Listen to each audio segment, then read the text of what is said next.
faz arder o coração. Traz a verdade, ilumina a nossa vida. Tua palavra é como um fogo que faz arder o coração. Traz a verdade, ilumina a nossa vida. Aleluia, aleluia, aleluia,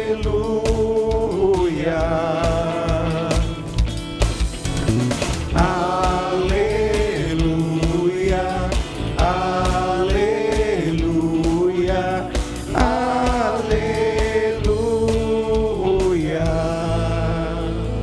O Senhor esteja convosco. Ele está no meio de nós. Proclamação do Evangelho de Jesus Cristo segundo São Mateus. Glória a vós, Senhor. Naquele dia, Jesus saiu de casa e foi sentar-se às margens do mar da Galileia. Uma grande multidão reuniu-se em volta dele. Por isso, Jesus entrou numa barca e sentou-se, enquanto a multidão ficava de pé na praia. E disse-lhes muitas coisas em parábolas. O semeador saiu a semear. Enquanto semeava, algumas sementes caíram à beira do caminho, e os pássaros vieram e as comeram. Outras sementes caíram em terreno pedregoso, e não havia muita terra. As sementes logo brotaram, porque a terra não era profunda. Mas quando o sol apareceu, as plantas ficaram queimadas e secaram, porque não tinham raiz. Outras sementes caíram no meio dos espinhos. Os espinhos cresceram e sufocaram as plantas. Outras sementes, porém, caíram em terra boa e produziram a base de 100, de 60 e de 30 frutos por semente. Quem tem ouvidos, ouça. Os discípulos aproximaram-se e disseram a Jesus: por que falas ao povo em parábolas? Jesus respondeu: porque a vós foi dado o conhecimento dos mistérios do reino dos céus, mas a eles não é dado. Pois a pessoa que tem, será dado ainda mais e terá em abundância. Mas a pessoa que não tem, será tirado até o pouco que tem, e por isso que lhes falam em parábolas, para que olhando eles não veem, e ouvindo eles não escutam nem compreendem. Desse modo se cumpre neles a profecia de Isaías: havereis de ouvir sem nada entender, havereis de olhar sem nada ver. Porque o coração deste povo se tornou insensível. Eles ouviram com má vontade e fecharam os seus olhos, para não ver com os olhos, nem ouvir com os ouvidos, nem compreender com o coração, de modo que se convertam e eu os cure. Felizes sois vós, porque vossos olhos veem e vossos ouvidos ouvem. Em verdade eu vos digo, muitos profetas e justos desejaram ver o que verdes e não viram. Desejaram ouvir o que ouvis e não ouviram. Ouvi, portanto, a parábola do semeador. Todo aquele que ouve a palavra do reino e não a compreende, vem o maligno e rouba o que foi semeado em seu coração. Este é o que foi semeado à beira do caminho. A semente que caiu em terreno pedregoso é aquele que ouve a palavra e logo a recebe com alegria. Mas ele não tem raiz em si mesmo, é de momento. Quando chega o sofrimento ou a perseguição por causa da palavra, ele desiste logo. A semente que caiu no meio dos espinhos é aquele que ouve a palavra de Deus, mas as preocupações do mundo e a ilusão da riqueza sufocam a palavra e ele não dá fruto. A semente que caiu em boa terra é aquele que ouve a palavra e a compreende. Esse produz fruto. Um dá 100, outro 60, outro 30. Palavra da salvação. Glória a vós, Senhor. Podemos nos sentar, amados irmãos e irmãs, santos e santas de Deus, né? Muito bem, amados irmãos e irmãs. Bom, hoje nós estamos vendo esse evangelho, mas vamos falar um pouquinho, né? Esse evangelho à luz do que aconteceu. Dentro do evangelho do Sermão da Montanha, a gente sabe que Jesus nos chamou de bem-aventurados, né? E Ele chama os bem-aventurados a viverem é uma realidade profunda desse abandono, de confiar em Deus, de fazer uma escolha radical em favor do Evangelho, né? Quando Jesus está lá no Sermão da Montanha, ele faz uma pregação para um grande número de pessoas. Depois, Jesus sai do Sermão da Montanha e logo depois Jesus vai fazer um outro sinal, né? Antes ele falou da palavra, dessa decisão. Depois ele vai fazer um sinal messiânico, que vai ser a multiplicação dos pães. E ele vai mostrar que ele é Deus que está no meio das pessoas. Só que, depois que Jesus multiplica os pães, ele vai caminhar para um lugar em oração. E depois ele vai atravessar para o outro lado do Mar da Galileia. Lembra que vocês que o Mar da Galileia tem 11 quilômetros de largura. E Jesus atravessou o Mar da Galileia, mas quando ele chegou do outro lado, lá havia uma outra grande multidão. E aí, quando Jesus viu aquela multidão, ele olhou para ela e disse assim: oi, vocês estão me procurando pelo milagre que eu realizei? Ou vocês estão me procurando pela palavra que eu preguei a vocês, né? E aí, naquele momento, vocês começam a perceber que Jesus está querendo nos dar algo a mais. Ele está querendo nos ensinar algo e ele nos convida a entendermos isso. Vejam bem, muitos de nós corremos o grande risco de procurarmos Jesus como o Deus do imediatismo, aquele Deus que vai satisfazer a nossa vida, mas não é isso que ele quer que a gente viva. A gente tem que estar procurando Jesus pela palavra que ele pregou. Lembramos a vocês que eu disse na missa de 15 dias atrás aqui no santuário, que Jesus, eu não posso amar Jesus pelo fato dele ter morrido na cruz unicamente. Antes dele morrer na cruz, eu tenho que amá-lo pelo que ele pregou, pelo que ele ensinou e por tudo aquilo que ele mostrou, a doutrina, a verdade dele. E eu volto a dizer para vocês, a verdade de Cristo, ela é imutável. Não posso ser um católico que volta e meia, diante da doutrina que nós vivemos, diante da elaboração do conceito religioso, diante da mensagem que o próprio Evangelho traz, eu não posso adaptar o Evangelho à minha vontade. Porque está cheio de gente aqui que vem na igreja e fala assim: padre, eu fui lá na missa, eu fiquei encantado com a missa, eu fiquei arrepiado. Grandes coisas. Sabe por quê? Porque a igreja não vive de arrepio. A igreja não vive de arrepio. Eu posso viver um momento de empolgação e posso viver um momento de certeza. Eu fui, me arrepiei, mas eu tomei uma decisão radical. Eu quero colocar Cristo dentro da minha vida. Por que eu estou falando isso para vocês?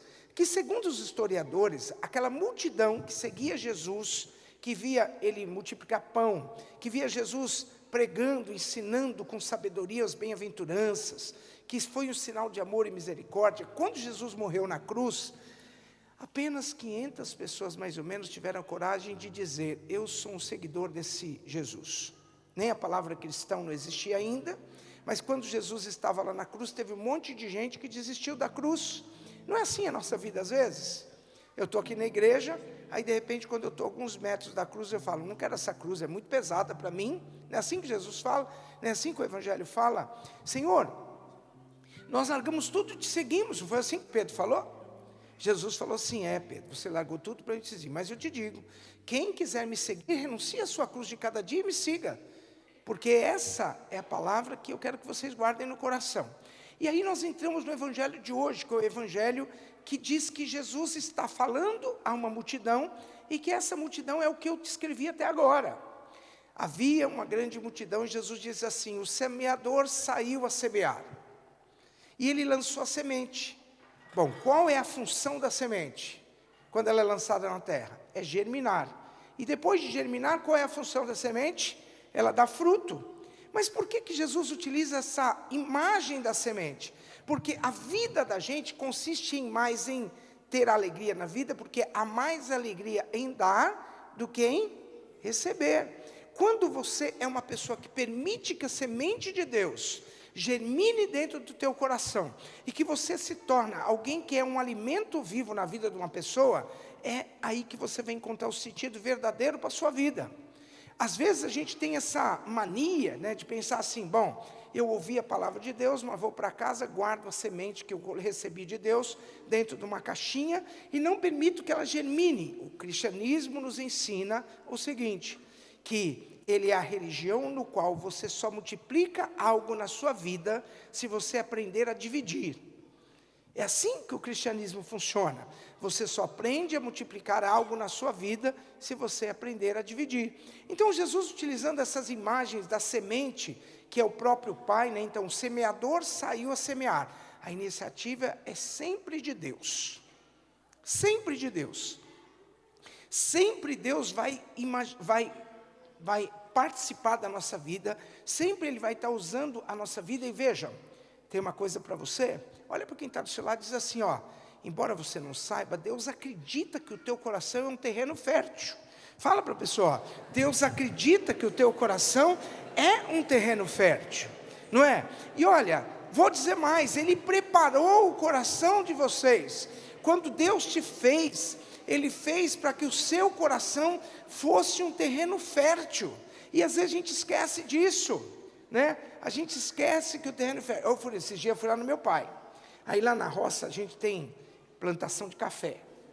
Aí eu fui, e na hora que o pessoal pila o café, ele pilar o café, descascar o café para pegar o grão, para depois fazer o café que a gente toma. Mas tem aquela palha do café, né? O que eu faço? O que eu fiz? Bom, eu fui de carro para o Espírito Santo, que meu pai está doente, então eu aproveitei e fui lá, fiquei uns dias com ele, eu não contei isso para vocês, papai está passando mal, e eu voltei para cá, né? Então fui lá visitar meu pai, gente. Então eu digo para vocês, olha, quem tem pai, quem tem mãe, aproveita. Aproveita. Então eu faço questão de dizer para vocês, meu pai não está como eu quero, mas eu quero o máximo possível da minha vida estar perto dele. Por quê? Porque eu reconheço que o meu pai foi um ícone na minha vida. Ele foi aquele cara que um dia recebeu a palavra de Deus, e do jeito dele, ele foi um verdadeiro pai. Ele marcou o meu coração com a mensagem que Deus deu para ele. Quando eu vinha de lá, eu trouxe a palha do café.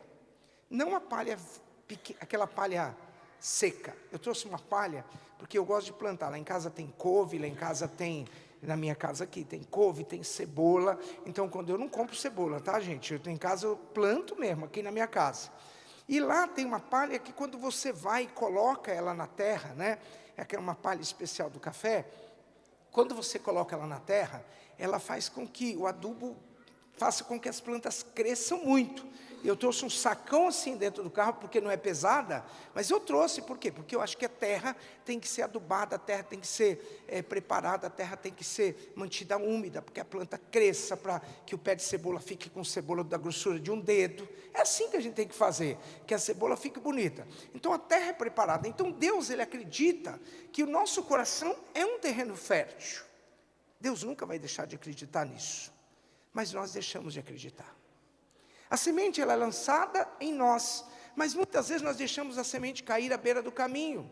E quando ela cai à beira do caminho, ela não tem uma proteção, ela não tem onde enraizar. E o que vai acontecer com a semente que está na beira do caminho? Cabe a ela ser levada pelos pássaros. Vão embora, vou levar a semente embora daqui. E assim, meus irmãos, muitas vezes a palavra que eu admiro, a palavra que me fez arrepiar, a palavra que me fez viver, ela foi levada embora da minha vida. A palavra, às vezes até germinou num determinado momento da minha vida, dentro do meu coração, mas quando eu deixei ela crescer um pouquinho, aconteceu que o mundo veio de uma certa forma fazer com que a mensagem morresse dentro de mim, porque os pedregulhos ainda estavam ali dentro de mim, a semente morre. Ou dizendo para vocês, melhor coisa, às vezes eu ouço a palavra, mas eu tenho ressentimento, tenho sentimentos de mágoa, tenho tanta coisa dentro de mim, que Deus não consegue produzir fruto na minha vida. Mas Deus continua acreditando em nós. Outra semente também caiu em terra boa, mas na terra boa também tem os espinhos. E os espinhos, quando eles crescem, eles têm o poder de sufocar a semente que foi plantada dentro de cada um de nós. E qual é a missão nossa? É não permitir que os espinhos da vida, o mundo ali fora, arranque essa mensagem de nós. E quando eu falo do espinho, gente, eu estou dizendo para vocês, ó, existe 3 formas muito doidas aí, né? Uma de deixarmos a semente morrer pelo mundo, por causa do sol que vem e queima. Uma, porque nós deixamos a semente ir embora. E outra, porque os espinhos. Mas o que é isso? É o mundo que está aí fora. Tem um monte de gente que é católico, que dependendo do que o padre vai falar aqui, como a verdade de Cristo, vai dizer, vai torcer o nariz, vai botar coisa em rede social, vai criticar a mensagem do padre. Mas eu não vim aqui para ensinar bobagem para vocês. Eu vim aqui ensinar Cristo. Não é assim? Eu espero que eu continue sempre podendo falar aquilo que eu realmente acredito do Evangelho. Então Jesus, Ele é o semeador, e essa semente Ele quer colocar no nosso coração. E aí depois Ele diz, só que teve gente que a semente caiu no coração, e Ele produziu 100, 60 e 30. Significa que essa pessoa produziu fruto na nossa vida. Então, diante disso, nós devemos acreditar na graça de Deus, nós devemos acreditar no poder, na potência da semente, que ela tem o poder de germinar dentro de cada um de nós. E nunca se esqueçam que Deus, Ele quer plantar a semente dEle no seu coração, porque Ele dá sentido à tua vida. Olha para quem está do seu lado e fala assim, ó, Deus não precisa de você. Pode falar para essa pessoa que está ao seu lado. Ele não precisa de você, mas Ele quer contar com você. Isso que é muito importante, Ele quer contar com você. E aí, meus irmãos, diante dessa imagem, né, tão linda, eu encontrei na minha vida pessoas que lutaram, que foram ícones, pessoas que sabemos que vem sempre da graça de Deus, mas quando a pessoa se tornou aquela serva verdadeira, aquele servo verdadeiro, ela não mede esforços para que eu aprenda e viva a palavra de Deus. E aí, como eu não vou esquecer da minha mãe? Como eu vou esquecer do meu pai?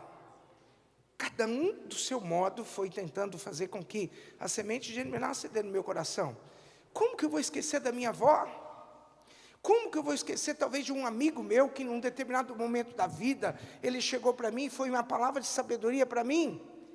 Quantas vezes eu estava no chão e eu encontrei alguém que me levantou?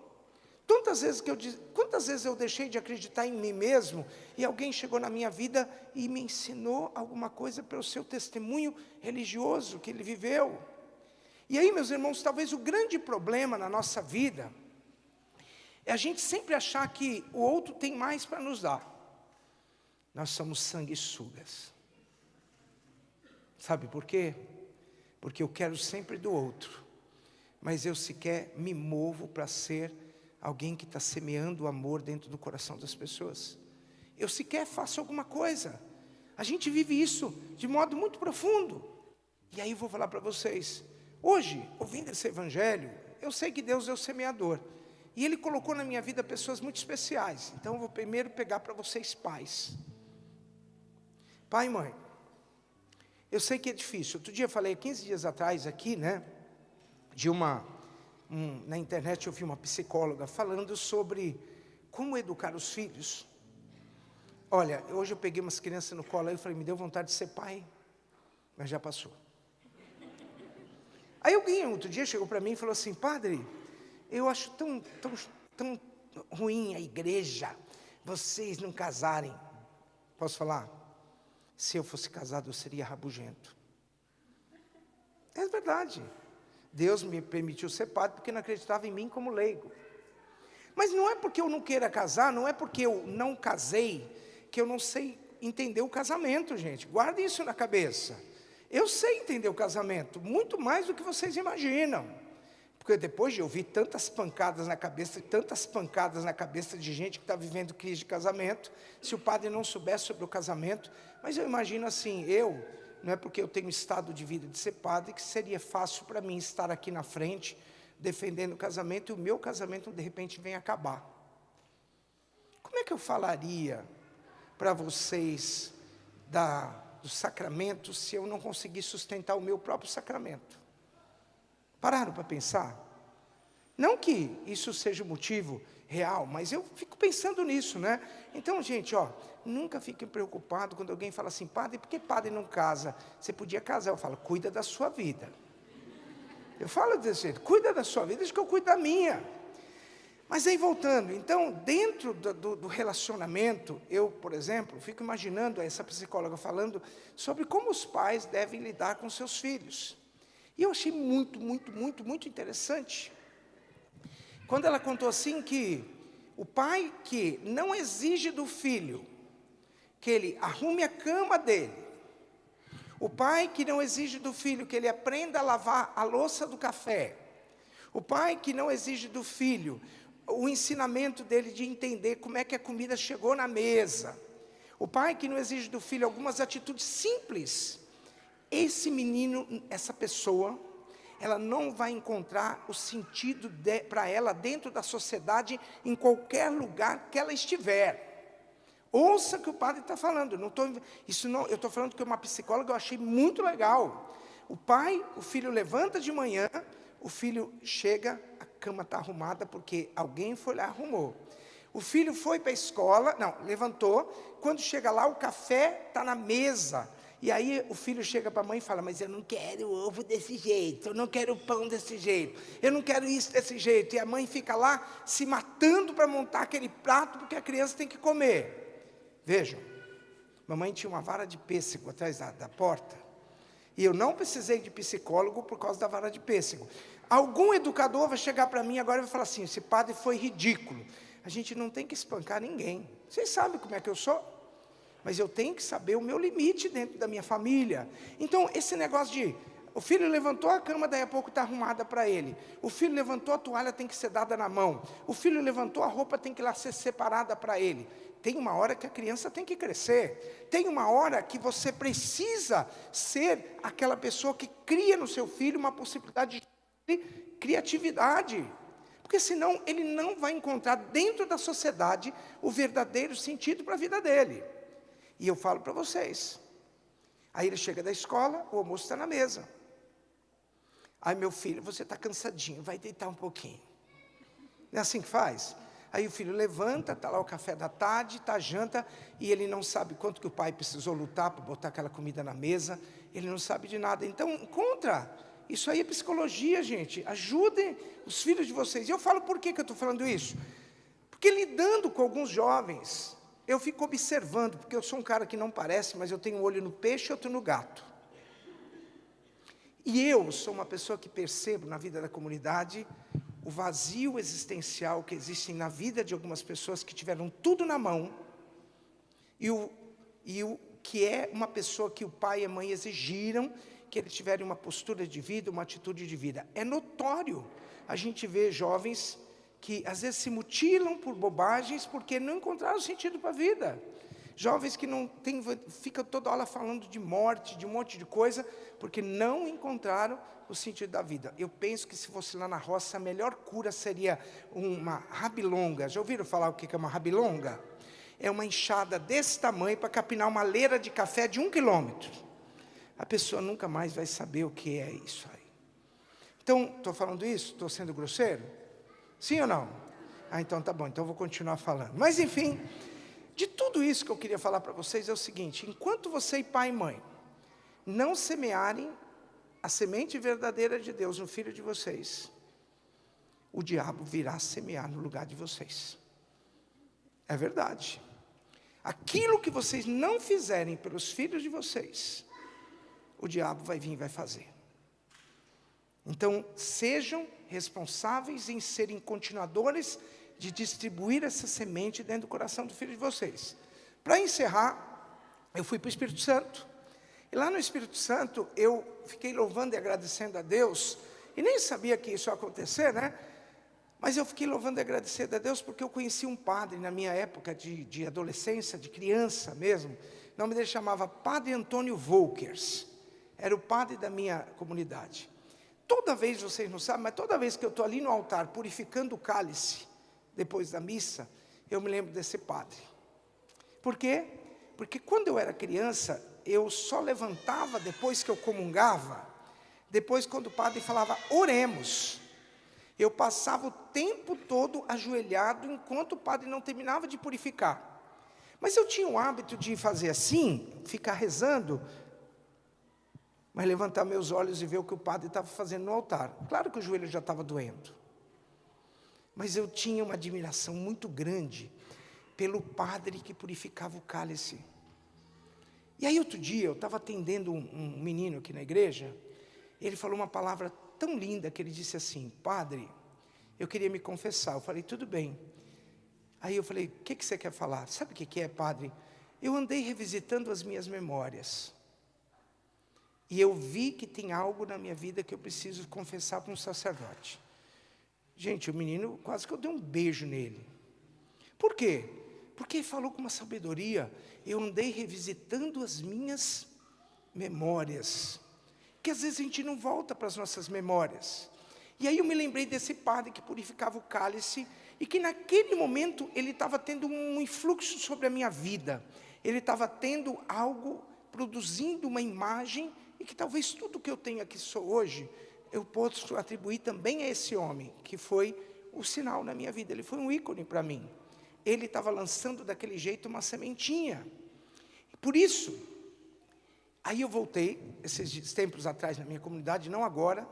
E um dia eu cheguei lá na comunidade, eu estava assim, lá no papai, ia celebrar daí uns 3 dias na igreja, na igrejinha que eu nasci lá. Daí a pouco assim eu comecei a lembrar do cálice que o Padre Antônio purificava. E aí parecia que saía um brilho de dentro do cálice assim, sabe? Aí eu cheguei na comunidade e falei assim, gente, sabe o que está acontecendo comigo? Eu estou lembrando aqui do Padre Antônio, e daquele cálice que ele purificava com tanto carinho depois da missa, e eu estou me lembrando do cálice dele. Aí eu falei assim, cadê o cálice do Padre Antônio?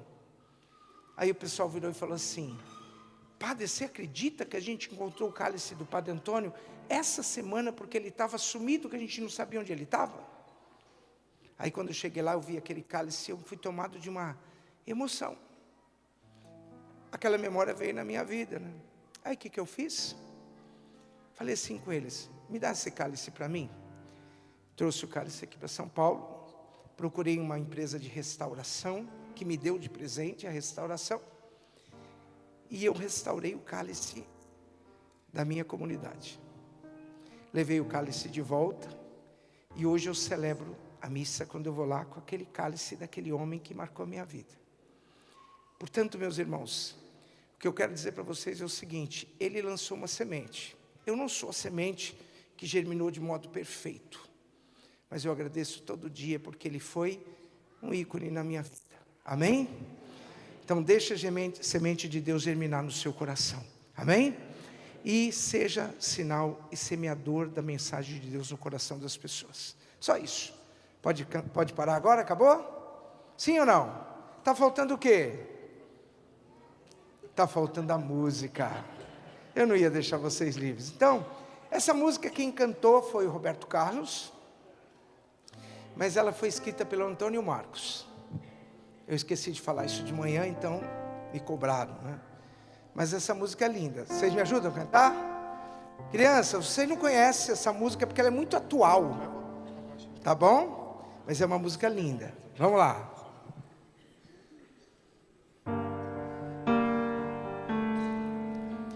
Um certo dia um homem esteve aqui, tinha o olhar mais belo que já existiu.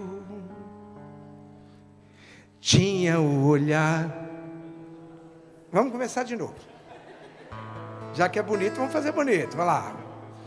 Um certo dia um homem esteve aqui, tinha o olhar mais belo que já existiu. Tinha no cantar uma oração, no falar a mais bela canção que já se ouviu. Sua voz falava só de amor, todo gesto seu era de amor e a paz ele trazia no coração. Ele pelos campos caminhou, subiu as montanhas e falou do amor maior. Fez a luz brilhar na escuridão, o sol nascer em cada coração que compreendeu que além da vida que se tem, existe uma outra vida além. E assim o renascer, morrer não é o fim. Tudo que que aqui ele deixou não passou e vai sempre existir. Flores nos lugares que pisou e um caminho certo pra seguir. Vamos lá, povo de Deus, tudo que aqui ele deixou não passou e vai sempre existir. Flores nos lugares que pisou e um caminho certo pra seguir. Talvez alguém já foi lá no Israel e um dia eu ouvi uma frase que dizia assim: quem planta tâmaras não vai colher a tâmara que plantou. Ouviram? Ouviram o que o padre está falando? Quem planta tâmaras não vai acolher a tâmara que plantou. Tudo bem, não estou nem aí. Sabe por quê? Porque mesmo que eu não colha a tâmara que eu plantei, eu vou continuar semeando. Sabe por quê? Porque se eu não colher, um dia alguém vai colher. Ouviram o que o padre está falando? Então nunca desista de semear, nunca desista de plantar, porque um dia alguém plantou e hoje você está colhendo, e um dia você vai plantar e um dia alguém vai colher. Esse é o ciclo da vida. Eu sei que ele um dia vai voltar e nos mesmos campos procurar o que plantou e colher o que de bom nasceu, chorar pela semente que morreu sem florescer. Mas ainda é tempo de plantar, trazer dentro de si a flor do bem, crescer pra lhe entregar quando ele aqui chegar. Vamos ficar de pé, vamos cantar junto, vai. Tudo que aqui ele deixou, tá bonito, vai. Não passou e vai sempre existir. Flores nos lugares que pisou e um caminho certo pra seguir. Quero ouvir vocês, bem forte, vai. Tudo que ele deixou, tá bonito demais, vai. Não passou e vai.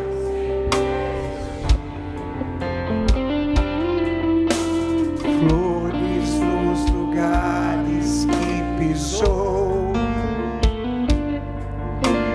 e um caminho certo pra seguir.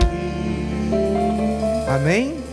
Creio em Deus Pai Todo-Poderoso, Criador do céu e da terra, e em Jesus Cristo, seu único Filho, nosso Senhor, que foi concebido pelo poder do Espírito Santo, nasceu da Virgem Maria, padeceu sobre Pôncio Pilatos, foi crucificado, morto e sepultado, desceu à mansão dos mortos, ressuscitou ao terceiro dia, subiu aos céus, está sentado à direita de Deus Pai Todo-Poderoso, de onde há de vir a julgar os vivos e os mortos.